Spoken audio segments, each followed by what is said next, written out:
Hi, this is Cheryl within my painted garden, and today I thought I would show you how to do the smoke effect technique on your gourd. I have done the smoke effect technique on tumblers, and this is what it looks like. So I figured I would show you how to do it on a gourd. I've done it on this gourd.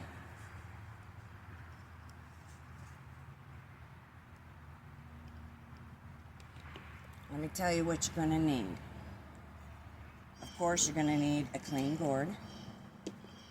You're going to need some kind of paint to prep your gourd with, and I prepped the gourd with this.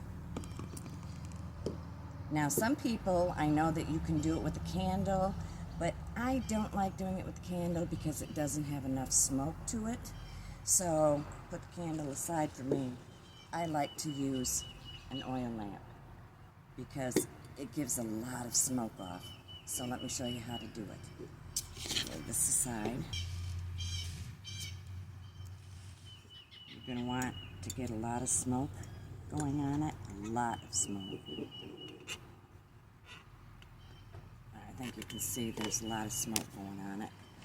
And then, depending on how much of a smoke effect you want on it is how long you leave it on it.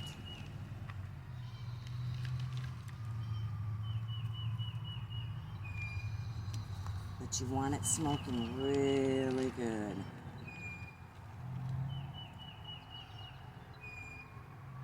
You can do it to any type gourd, whether you want to have the gourd be a gourd bowl or however you want it.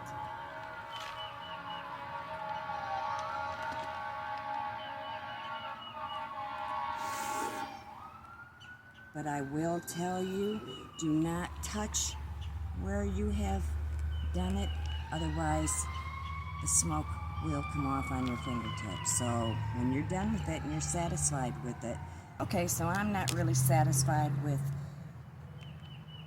how much smoke is on it. So I'm going to show you that you can do it again.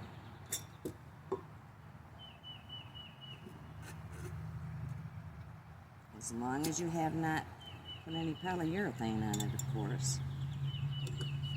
Get it smoking really, really good, which it is.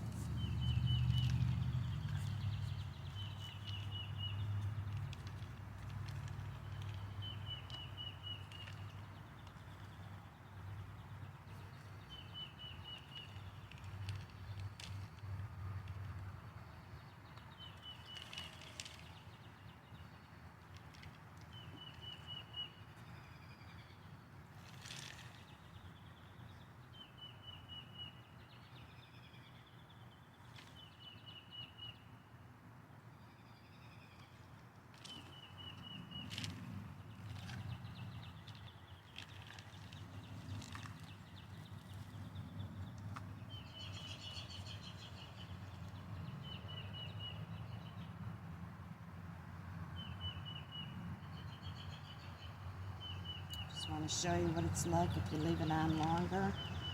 The darker it is, the longer you leave it on, you can get that smoke to be bouncing on it. Do it outside. It's better to do it outside if you can. Or a well-ventilated room, or wear a mask.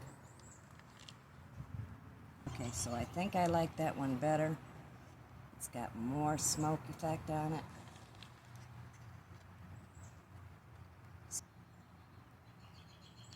But there you go. Hope you like this video. If you have any questions, leave a comment. Thanks.